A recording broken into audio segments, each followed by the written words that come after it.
All right, everybody. I'm going to talk about the wisdom of sadness.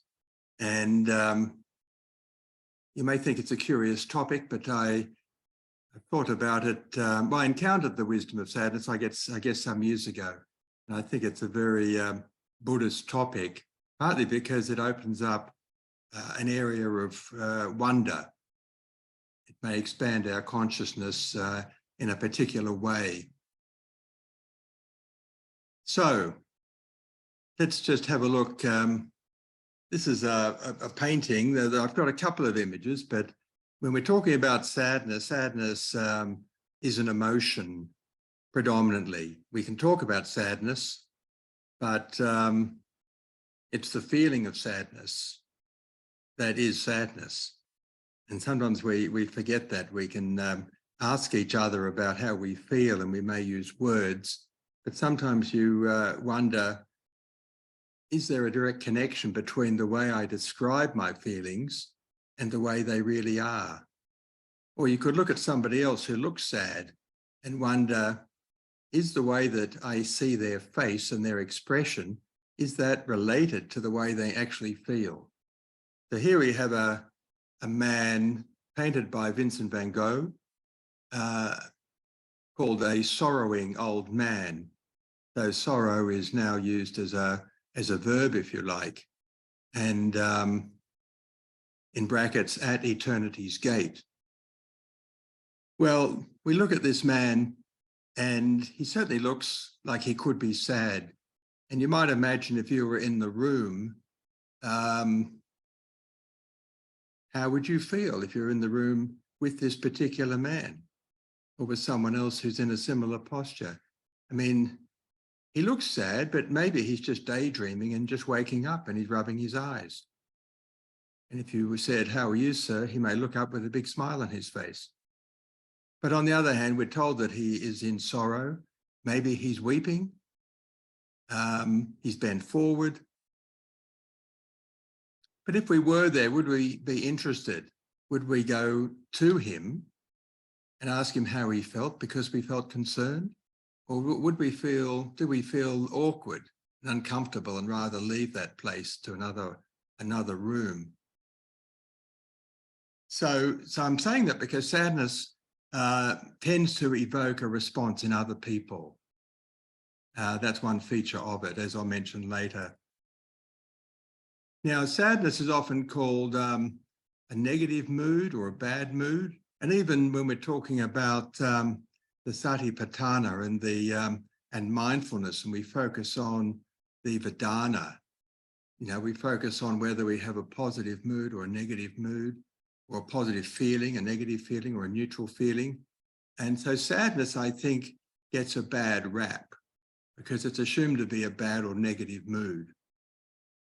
Because that by implication, that means that we should be concerned if we're sad because it's bad. And we should try our best to become not sad. In other words, happy perhaps. But I'm saying that is a very simplistic and maybe unwise interpretation. So sadness is an emotional pain. I guess, again, we have to look at each word because sadness has been given a bad reputation for so long that most of the information we read about it is colored by that. So sadness is an emotional pain or discomfort associated with or characterized by feelings of disadvantage and loss. And while we feel this loss, sometimes, for example, we might have lost a job, we might have lost a friend, it may be we've lost a very close friend. Maybe the friend has just traveled and they're going to come back, but at the moment we are sad because it seems as if they've gone forever. And so there may be other aspects of the sadness. There may be possible despair and grief, such as in the painting, helplessness, disappointment, and sorrow. So these you could regard as fellow travelers that are often present with sadness. Because if we're sad, if you think about your sadness and monitored sadness, it varies. I mean, the nature of the sadness changes minute by minute. And sometimes if you're sad, you may be distracted. but sometimes the sadness is more persistent, but only for a while because it's not permanent. So an individual experiencing sadness may become quiet or lethargic and withdraw themselves from others. And of course, they might cry, or none of these things may occur in a particular moment. But if someone's sad in a public space, they'll probably not demonstrate too much emotion typically, but in private, maybe they will cry. There was a book written recently called The Loss of Sadness, and it was really a reflection that sadness is being pathologized, that if people are sad, others become concerned. And if you're sad for more than a short period, perhaps you may be taken to the doctor, or someone may give you some medication. And so sadness beyond mild sadness in some places has been converted into a mental disorder. And in fact, the DSM, which is the disease manual of psychiatric disorders, includes chapters on sadness. But sadness is an inherent part of the human condition. It's not a mental disorder. It's an experience to be understood. There's a lot of knowledge to be gained about ourselves and the world during a period of sadness. Information is available that would not be present and not accessible if we were happy. So there's an enriching quality to sadness. Now, strangely, sadness is one of the 6 basic universal emotions described by Paul Ekman, who's, along with his daughter, who is also a psychologist, he is an authority on emotion. So this is his classification. And so the other emotions are happiness, anger, surprise, fear, and disgust. So that's 6. He feels these are the basic. And you might notice that most of these sensations, all except happiness and maybe surprise, are what we would call negative. But you may challenge the 6. I certainly would. So here's an image which is kind of cute of a maybe a young woman, but it could be a man, could be someone of any gender. And we have in the area of consciousness, perhaps a cloud and rain, which is symbolic. There's a lot of symbolism with sadness. But I mean, if you were a farmer and the drought had just broken, then this would be a symbol of ecstasy, wouldn't it? Your mind would be full of rain and you'd be out in the rain. So it's a very individual, personalized representation. But there is another shadow beside, which is interesting too, because it is complex, because you can be sad, but you can have another part of yourself which is actually happy. And that's something I may mention later, but you can be sad and happy at the same time. And I've certainly experienced that. And of course, you can be sad and the sadness can pass away briefly and be replaced by happiness if you meet someone who's a friend. And then when the friend goes, then you may be sad because the sadness has been triggered by something of a more pervasive nature. Now, I won't go through these in detail, but only to say these are symptoms of sadness if you didn't know that. But I think anyone over the age of about 12 knows about sadness, or even younger, perhaps even 2 or 1. You can probably be sad even as a baby. But not all of these pertain every time you're sad. And of course, the loss of interest is not absolute. There may be a degree of loss of some interest in some activities. So it's complicated. And that may not be the same in an hour's time. And again, with sleep, maybe you sleep, but you're restless. Maybe you sleep, but you're enacting a dream. And appetite and weight. So these are all subtle changes. There may be a sense of guilt, concentration, restlessness, anxiousness. Of course, if these things are all extreme and all present together, then you probably have more than sadness. You may have depression. There may be some worthlessness and lack of motivation and so forth. And it's said that in a case where a person's sadness doesn't go away after a few days and they can't function normally, this could be depression. It could be, but it need not be. and we've got to think what is depression anyway, because we're questioning sadness. Now, sadness, it may not just go away. I mean, it doesn't do that. It may just fade and become barely detectable and then return again.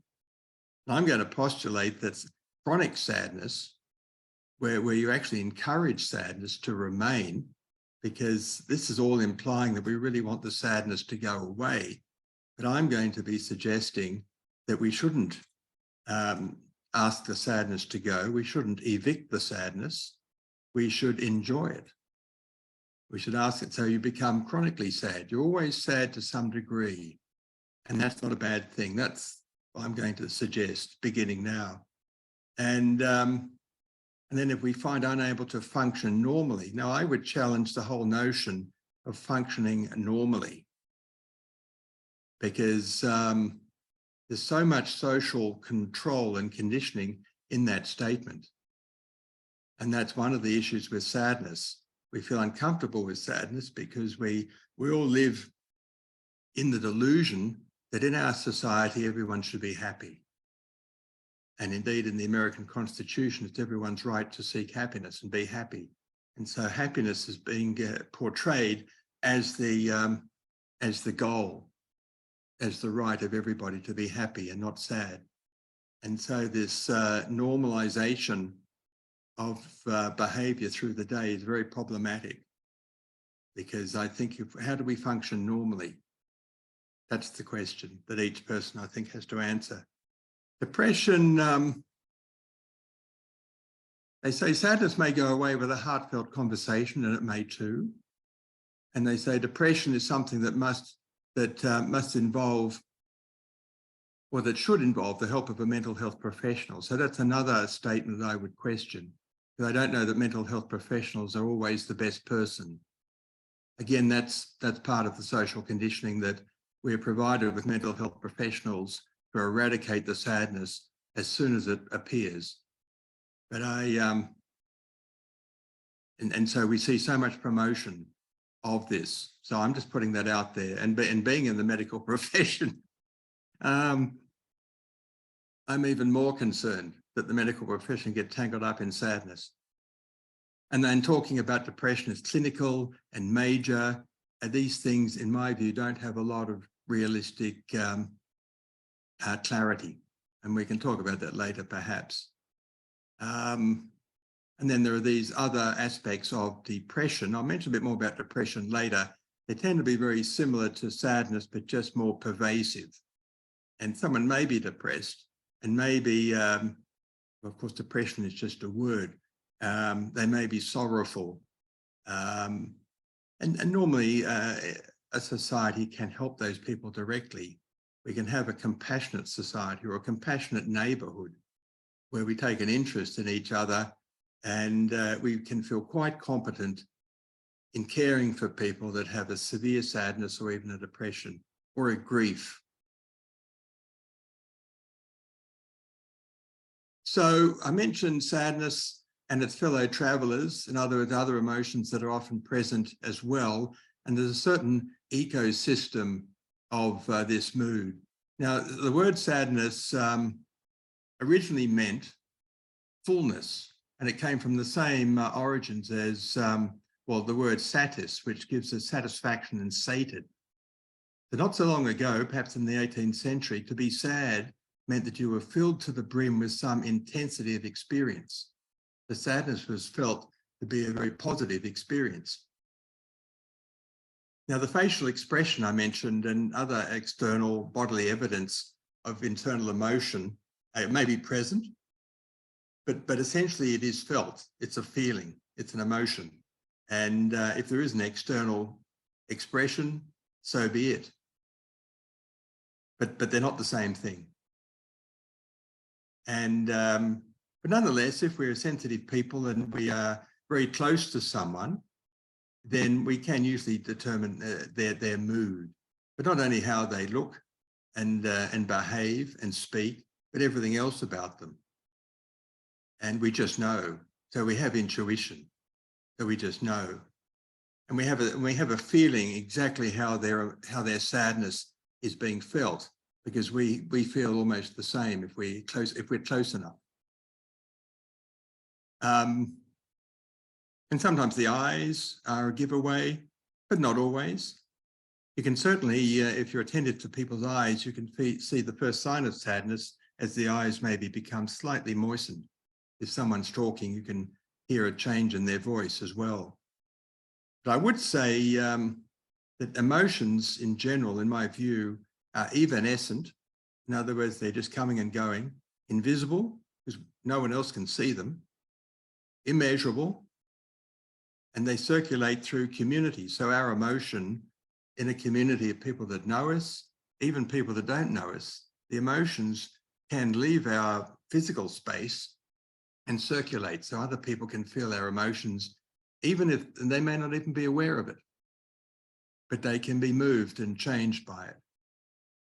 So we should be aware of that because we are interconnected by so many means, and the way we feel can modulate the wider world around us, and we can be moved by other people.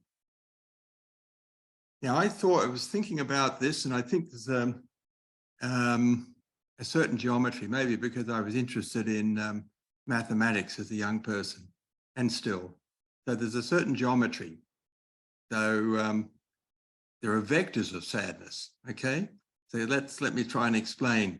So we can become aware of our own sadness with respect for ourselves and our feeling and self-compassion, which should follow. If we're sad, we should treat it with respect and make some inquiry. We can be aware of the sadness in another, and we may respond to their sadness, and we may resonate, or we may be attuned to their sadness. Now, someone else may be attending to my sadness. Someone else may have entered my world and be very interested in my sadness. Maybe they're talking, maybe they're hugging me, maybe they're doing something, bringing me a cup of tea. And then we can be aware of sadness in the world and for the world. So these are different elements of sadness. Now, we can also look at sadness horizontally and vertically. So horizontally, I'm suggesting these are co-travelers, words that are very similar, such as wistful, doleful, dismal, blue. So these are just describing aspects of the feeling. And then we may say someone is sad and downcast or dejected because they may be sad and not dejected. Pensive, a lot of people just look withdrawn and quiet, and their attention is focused inward. Withdrawn, flat, somber, tearful, low-spirited, rueful, cheerless. So there's so many ways to describe this state of being. Now, vertical means that you may have sadness, but the sadness is going deep, vertically downwards. And this is sort of in the order of depth: sorrow, lugubrious, saturnine, disconsolate, and so forth, down to lamentation, despair, desperation, despondent, hopeless, and suicidal. So these are ways, so it is so complex. I just wanted to mention this guy, who you may know because of a phrase that he introduced, Henry David Thoreau. So he was an American poet, author, I guess naturalist. He lived in the forest, and he only lived to be 44. But he reported having been in the forest because he went to the forest alone in order to understand the nature of life and being alive. So he was on a permanent retreat in the forest, but from time to time he returned to the town, which was only a small frontier town at that time, and he noticed the look of quiet desperation on the eyes of the people in the town. Quiet desperation. And so I think that's a powerful and descriptive reading of their facial expression, because he was very attentive. So that's a sort of quietness, certain sadness, a sadness, but of a type. And I think even today, if we look in the faces of people in the cities and towns, more often than not, we would see quiet desperation, which is a type of sadness.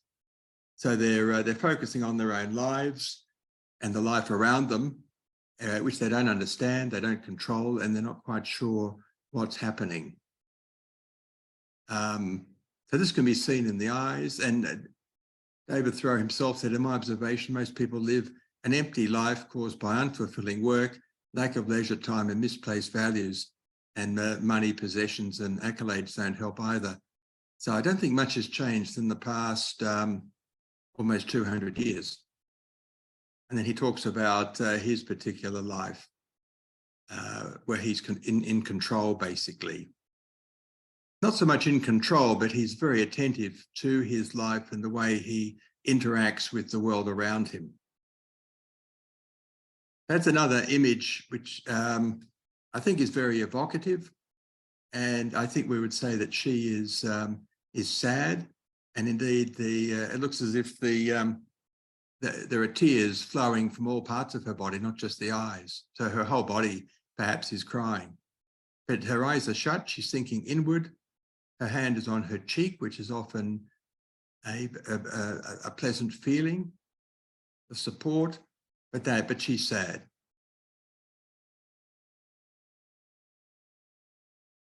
So you might remember in the conversation a few years ago, or 6 years ago, it was titled "Why Bad," but it didn't have the inverted commas. It was just why bad moods are good for you, the surprising benefits of sadness. So it was, I remember reading it at the time and I reread it recently. So I've added wherever I see it, I'm just drawing attention to the use of bad, because if it's good for us, it's not bad.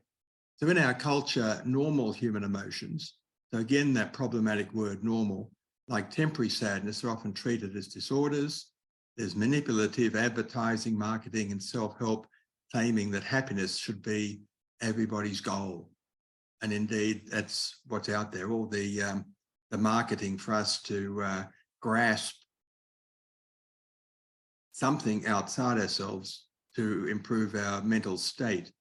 Yet bad moods are an essential part of the normal range of daily life.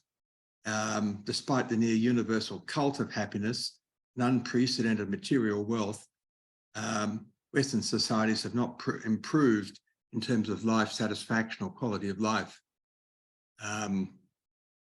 Indeed, it's been the opposite. Just to mention some historical aspects, in earlier times, particularly before the biomedical model of health became introduced, short spells of feeling sad or moody were accepted as normal, part of everyday life. And I think even today that's the case. But not by everybody. Many of the greatest achievements of the human spirit deal with evoking, rehearsing, and even cultivating negative feelings. I mean, often they are very appropriate. For example, grief. What would be worse than feeling sad would not be not feeling sad when you encounter somebody else who is in distress. If we should feel sad because our best friend has left us, or a child has left home to live elsewhere for the first time, any of these normal stimuli of sadness, if we didn't feel sad, if we felt nothing, that would be the worst of all. So Greek and Shakespearean tragedies intentionally exposed and trained their audiences to accept and deal with the inevitable misfortune of human life, and often taught them techniques of succeeding and surviving. The works of many artists, Beethoven, Chopin, Chekhov, and others in literature explored landscapes of sadness. And ancient philosophers accepted bad moods, but didn't really call them bad moods, but as essential to living a full life. Both hedonist and Stoic philosophers recognized that a full life required exercising wise judgment, restraint, self-control, and accepting inevitable adversity, loss, sorrow, or injustice. So people, they wanted to live a life where they could speak to others about their own sadness and their own sorrow and grief and despair, because that created a story of their life that was interesting to others. I might mention partly in the history, there was a wonderful book, The Anatomy of Melancholy, from 400 years ago. where he described melancholy in a slightly different way to the modern world. He felt that melancholy is part of the human condition, and also it contained an exalted energy, which made it different from depression. And I think there are certainly types of sadness and melancholy where you do feel this, because you get the sense that your emotions are entirely appropriate to the environment. So if you've seen some sadness on the TV or in the public arena where someone collapsed, for example, or you saw someone who was screaming in distress, and your feelings matched theirs, that's entirely appropriate. And you would be pleased that you did that. You would be excited that you had this capacity to react to the emotion of someone else as a human being. And so you may get this exalted energy simply in response to realizing how well you had behaved. Now, Søren Kierkegaard, a philosopher from the 19th century, this is quite interesting. He writes, "Besides my other numerous circles of acquaintances, I have one more intimate confidant, my melancholy. In the midst of my joy, in the midst of my work, she waves to me, calls me to one side. Even though physically I stay put, my melancholy is the most faithful mistress I have known. What wonder then that I love her in return." So it's interesting. He's talking about loving his melancholy. And certainly his writings were stimulated by that mood.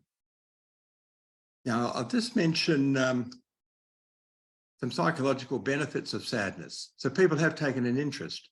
So, for example, the process of thinking.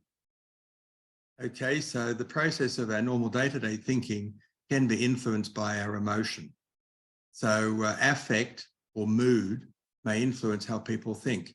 It used to be thought that if you're in a positive mood, then you would think in a less stressful way, that you would have energy and the stimulus to think easily. And it was thought that negative mood promoted thinking that was very effortful and difficult, and it would be more vigilant because your thinking would relate to your negativity. So you would be on guard. But current research suggests almost the opposite.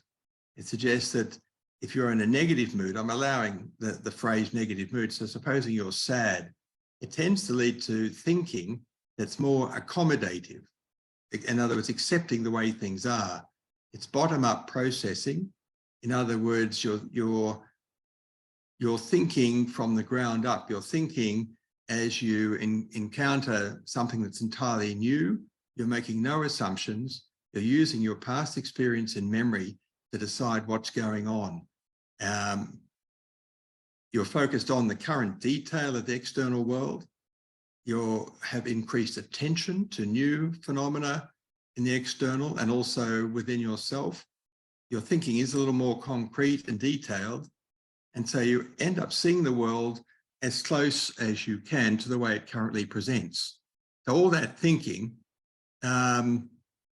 is more realistic. Whereas if you're in a positive mood, you tend to project your own views of the world onto what you encounter. So it's called assimilative. You assimilate the world you see into your understanding, and it's a sort of a top-down. You already have a view of the world, and you really don't accept any change in that because you feel good. Why would you want to challenge that? So you have a greater reliance on your pre-existing knowledge. And this, of course, may be completely erroneous. Another study, this is short-term memory improves with a negative mood. So when your mood is positive, it sort of relates to the first. You're not that interested in the world because you're projecting your own view, which has created your happiness. So this was a study. It's the only graph I'm going to show. And what it did, it used spontaneous sadness and spontaneous happiness related to the weather. So it was conducted in England. So on a really wet, cold blustery day, virtually everybody, because they were socially conditioned, had a negative mood. They felt sad and irritable. Whereas on a warm, sunny day, again in England, people were very positive and joyful, particularly if the sunny day followed a long period of rain. So, if on the sunny day, people were feeling buoyant and happy, and so they were shown a number of objects and asked to remember them and the number. And so, and here's the result. The grey is incorrect and the black is correct. And if you add the two together, that's the number of objects they could recall. So they could only recall a small percentage of the total and mostly incorrectly. Whereas the sad people on a rainy day, they had so much success, they remembered most of the items and got most of them correct because they were sad. So in other words, they're seeing the world clearly and they're remembering what they're seeing. And this is a very important aspect of simply being alive. So sad people in different studies communicate better, they're more attentive, they listen more, they have more detail.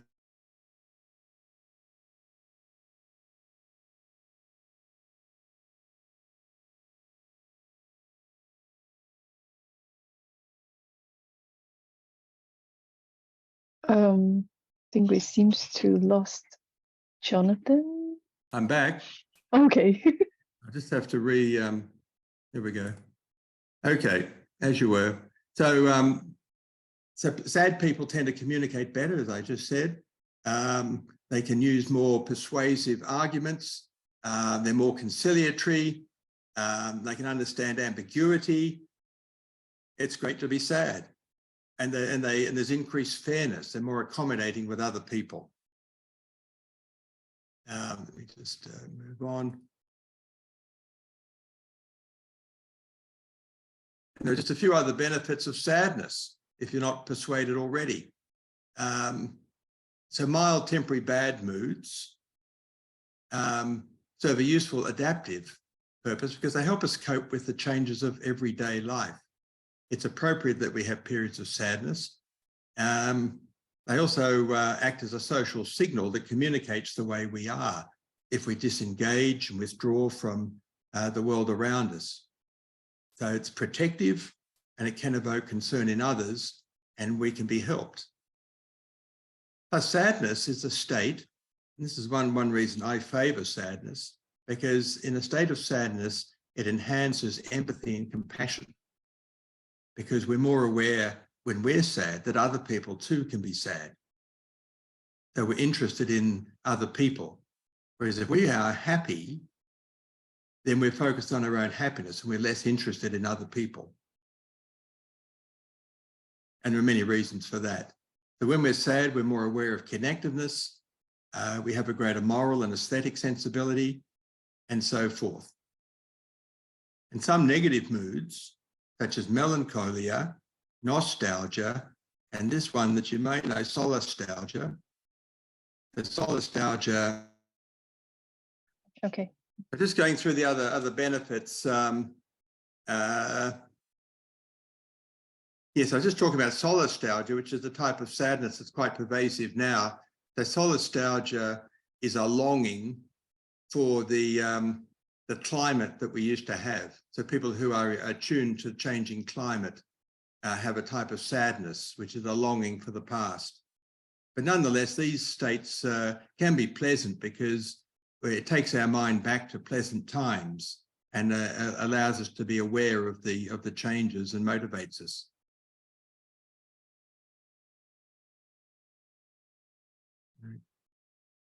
All right, so another image of sadness, a woman in darkness. And again, instantly we can see that she may be sad and she's reflective and thinking internally. And we think that she may well be sad. Now, the first noble truth was that of suffering, and suffering includes sadness, such as sorrow and lamentation, along with the others, aging, illness and death and so forth. There are types of dukkha, types of sadness, the very dukkha, the very suffering itself, so the being sad and awareness of being sad. And then there's the suffering of change and the suffering of existence. Now, the pervading insight of the first sermon, which certainly applies to sadness and sorrow, is that all that is subject to arising is subject to change.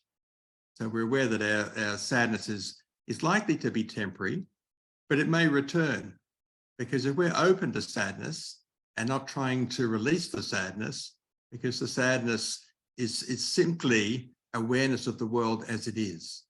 In other words, a world full of dukkha is a world that that requires that we be sad in response. So we shouldn't merely tranquilize our mind, but rather using meditation, we are able to, and we are committed to a wise investigation of the way we feel, of the origin of our dukkha. And after all, that is exactly what the Buddha had done in investigating his own dukkha and the dukkha of the world. So this involves the mind being open to these subliminal tendencies for various obsession and reactivity, sluggishness and boredom. And there's no intention to simply get rid of this unwholesome or bad emotion by annihilation, but rather to understand the feeling and that cessation is the natural ending of something that has arisen. So nirodha is the word for cessation, emptiness, non-attachment. And this is the Buddha's path towards emotional maturity. So again, I highlight the word normal because normal unhappiness and suffering is a heading that I saw written by someone else. But I'm going to question always the word normal. The normal unhappiness and suffering may be seen with detachment, emotional clarity, balance, and maturity. Sigmund Freud said, "I'm merely trying to convert hysteria into common unhappiness." And there was a lot of truth in that. In the time of the Buddha, there was no clinical concept of an abnormality of emotion, but he saw whole cultures driven by craving, addictions, self-indulgence, and reactive behavior, ranging from anger to aggression and including sorrow. Now, I'm just going to mention the notion, actually, I'll go back, Samvega. I don't know if you're familiar with that. I think I have mentioned it in the previous talk.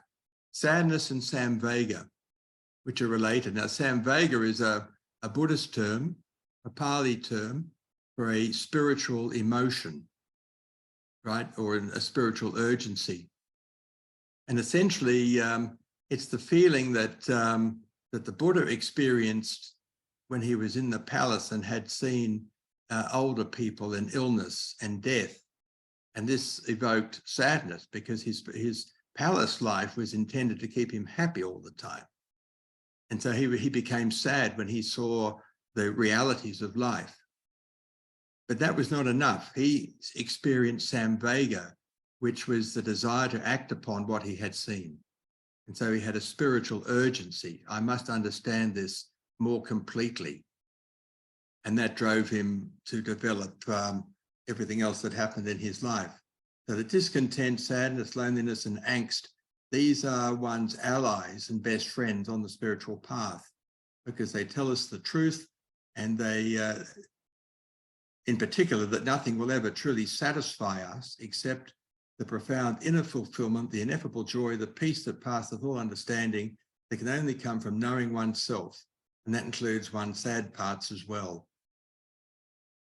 I'll just move on. So Samvega, the person who has followed the authentic path of the Buddha would convert the stirrings of Samvega, so the sadness and concerns of the world, converts that towards enhancing one's spiritual journey.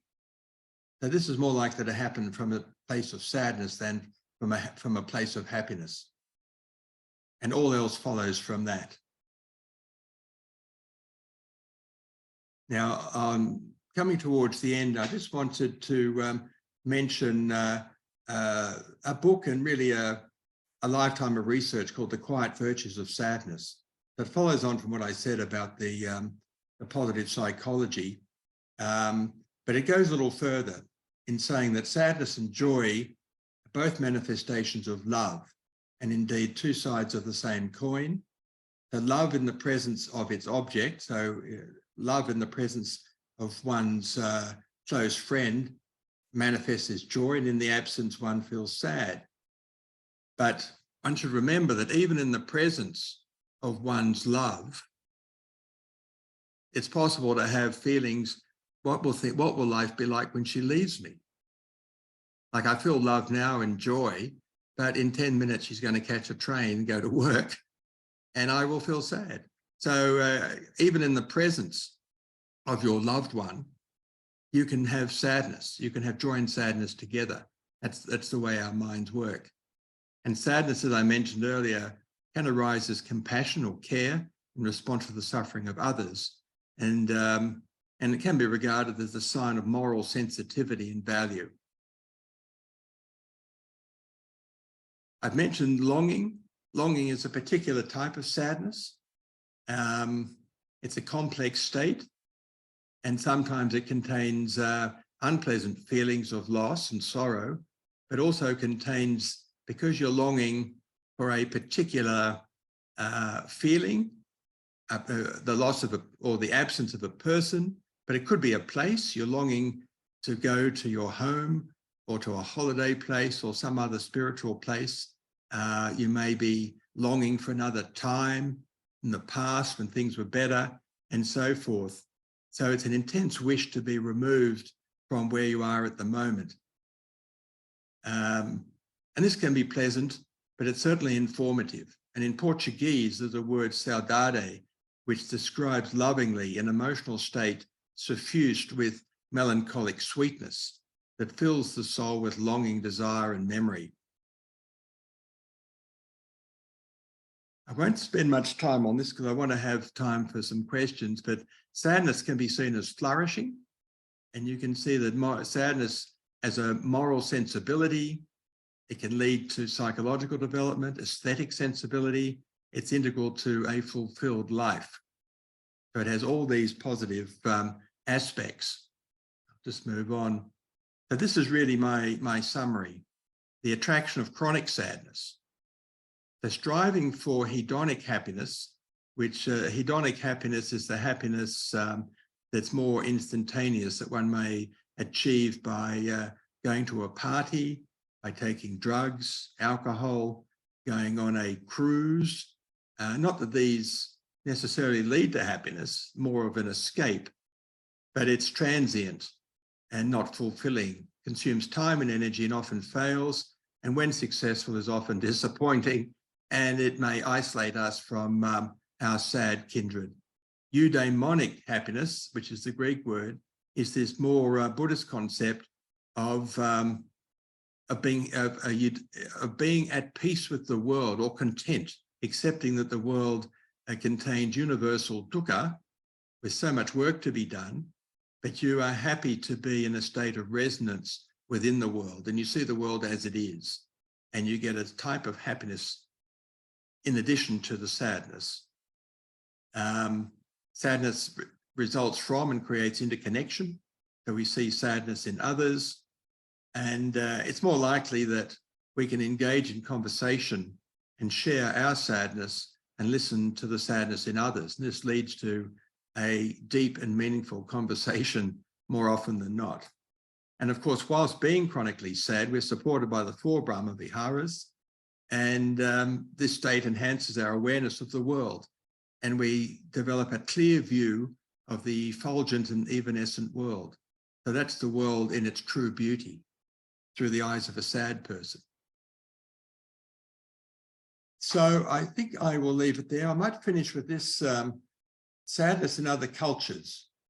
And if you can, I don't know if you can see the top right-hand corner, but an anthropologist about 50 years ago studied a particular culture on an atoll in the Pacific Island. Ifalik culture, which is an atoll that's only, I don't know if you can see the size, it's only about 2 kilometers in diameter. It's a federated state, but it's only 147 hectares and contains 560 people. But they have their own language, and the term Fago in their language covers sadness, but also love and compassion. So this is a group of people that live together like an extended family on an island surrounded by a huge ocean. So they need a language which allows people to express emotions, but that contains the integrity of their culture. So people who are sad, the word for sadness contains compassion and love. So that if someone's sad, they know that love and compassion are all around them. So the word speaks to the sense that life is fragile and that connections to others are precious and liable to be severed through death and travel. So it's very important that love is present in this community that can balance out the loss through death. So it was groundbreaking because it indicated how mature this society was. It was a stable society. It's still stable 50 years after this woman studied. It just indicates the power of the word and how the common experience of sadness can be expanded. So I'll leave it there and see what everybody has to say.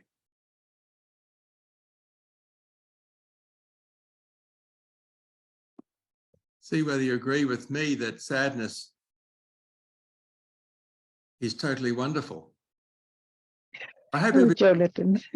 at the end of that presentation, I hope everybody has become sad. Not necessarily weeping, but sad. We'll never see sadness the same again, Jonathan. Oh my God, it's totally blow my mind, your talk. So if anyone want to, share or say anything, you can unmute yourself. I guess if anyone feels happy, they might want to declare that. Well, Jonathan, thanks for this fantastic talk. So I'm not okay, you're not okay, but that's okay. May I ask just one question? Aya came, she was my favorite teacher. And from the beginning, I was with her. But the most important thing she left me was, Frank, do not blame the trigger when you have pain, when you are sorrowful, when you are sad, because we are very clever blaming always the others for our bad feelings, for our misery, or dukkha generally. That teaching was with me 10, 30, 20, 30 years. And I've been married for 61 years. Oh, wow. I know my wife quite well. We grown up together, work together. Her mood changes so quickly, upset because I left crumbs on the table and the pajama was not hanged perfectly, and I see everybody around me. They do not look into themselves, but very clever blaming the trigger, blaming the new prime minister, the old prime minister, you name it. So it's just a suggestion. Whoever blames for the misery, for dukkha, what's outside is wrong. Thank you. Yeah, thank you. They're wise words.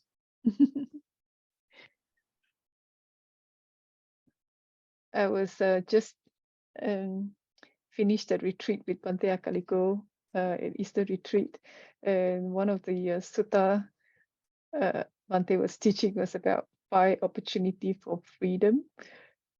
Is listening to the Dhamma, teaching the Dhamma, reciting the Dhamma, pondering the Dhamma, and using the Dhamma as a meditative subject. So I'm really in the stage of pondering the Dhamma.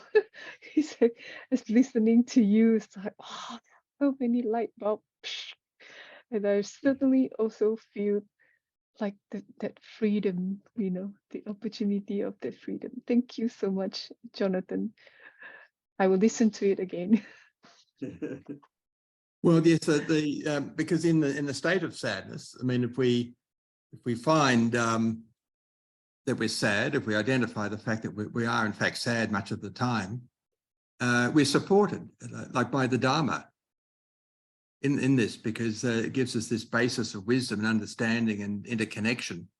That being sad is very tolerable. It's an opportunity also, isn't it, for you to really look at, I guess sadness is not the cause of the suffering, it's the resistance to the sadness that caused the suffering, isn't it? We forgot to look at it this way, and we're trying to so much to avoid sadness and going towards happiness. Yeah. And that's not the answer, isn't it? Yeah, that's right. As you say, yeah, the resistance, the trying to escape sadness when that really could be your home. Yes, is that Pei? Yes, hey here. Yes. Hi, thank you for your talk.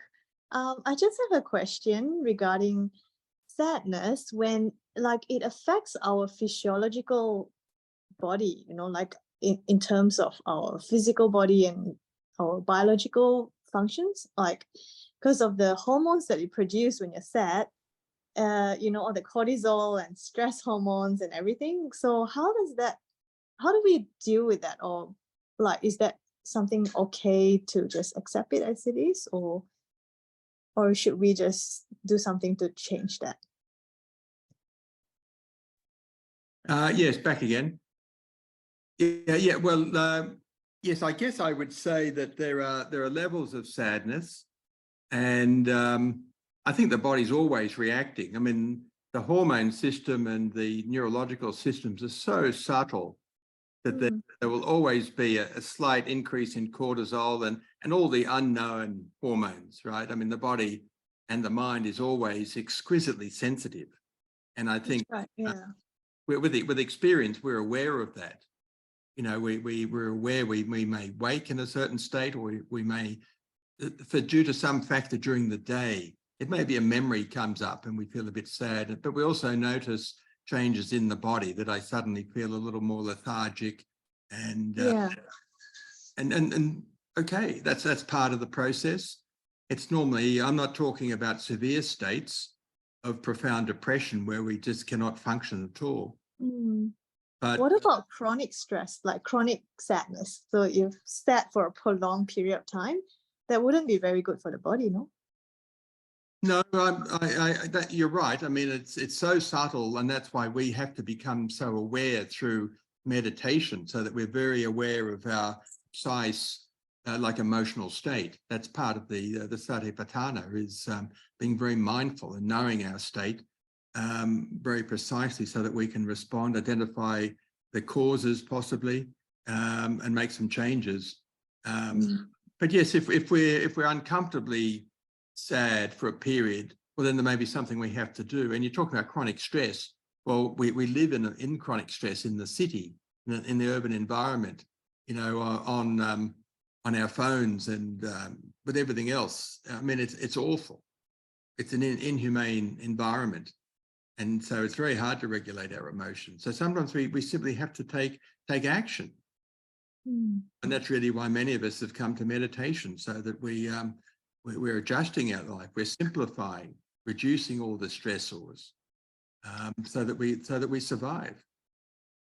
So that's part of the management of chronic stress, which is a terrible condition, terrible affliction. You're right. Yeah. But when talking about the ideal sadness, that's not in that area, that field, that state where you don't feel a lot of stress, indeed less stress, because you know that you're in a state of sensitivity. You're feeling sad because so many others are sad, but you're in control. You're just accepting that I'd rather be in a state of heightened sensitivity to the suffering of others. That way, as I mentioned, you become very aware of the nature of the world, but that's not only the sadness of the world and the dukkha, but also the beauty. You're just seeing it all, because we know that when you're very happy, you don't tend to see the beauty of the world. And I think that from our own experience, when we're at moments of peak joy, we don't see the world in all its subtle beauty and wonder, and multi-dimensional and interconnectedness and all of that. That's when you're slightly sad that you're exposed to the beauty of the world. And one of the ways you can tolerate your sadness. I mean, sadness meaning that you're aware of the sadness of others. So you're very aware of your interconnection and relationships with others. And you have a certain type of happiness as a result. It's that sort of eudaimonic happiness, but it's not happiness in the normal sense where we're striving to be super happy with a sports car and an expensive suit and jewelry and all the rest of it. Thank you. Jonathan, could I add to that a little? Yes, Susan, please. I remember for some years ago going to a teaching at Sangha Lodge from Susan Murphy Roshi, who was a Zen teacher, and you may know her. Yeah. And she was talking about the desire to become a bodhisattva, to assist in the liberation of all sentient beings. And she said something that's always stuck with me. She said, if you decide to open your heart to the cries of the world, you can't expect to be happy all the time. Well, I think I'm saying the same thing. I think you are saying exactly the same thing. Yes. Yeah. Yeah. So it's part of the bodhisattva path. Yes. Yeah. And just now you mentioned that word vago or something. That is the combination of sadness, love, and compassion. It's so true, isn't it? It's probably at that moment of sadness you really feel the love and compassion as well, together with the sadness. Yeah, well, that's right. We can use that word, Fargo, but in that little community, when people were sad, they immediately realized that there was compassion and love and support, and they weren't concerned that they were going to be after. Yeah. And it's also interesting about that short-term memory things. So if any of you are feeling very forgetful, it's a good thing that means you are all happy. Huh, Frank? You happy? Yes, I am. I'm always happy when I hear the Dhamma. Okay. All right. Yeah. Does anyone has any pressing questions for Jonathan? Because I noticed that the time is 9 o'clock. Although we really wish that we have more time. Yeah, but time is just out. Any final questions? Or yeah, any urgent questions that Jonathan's willing to stay to answer? Anyone has any comment? No? Otherwise, we will have to call it a night. And thank you so very much, Dr. Jonathan Page. Well, thank you. For Thank you for the invitation. Yeah, so for your insightful teaching, it's really blowing my mind. You know, there's this Confucius quote saying that describing, if you hear the Tao in the morning, like you were saying, the Tao probably from Lao Tzu's teachings, you can die contented in the afternoon. I kind of have that feeling as well. So thank you so much, Jonathan. That's a great point. Yeah, that's right. Yeah, it's very happy to learn the Dhamma. Good night, everyone. Thank you, everyone, for being here. Thank Thank you. you for sharing the space with you. Thank you.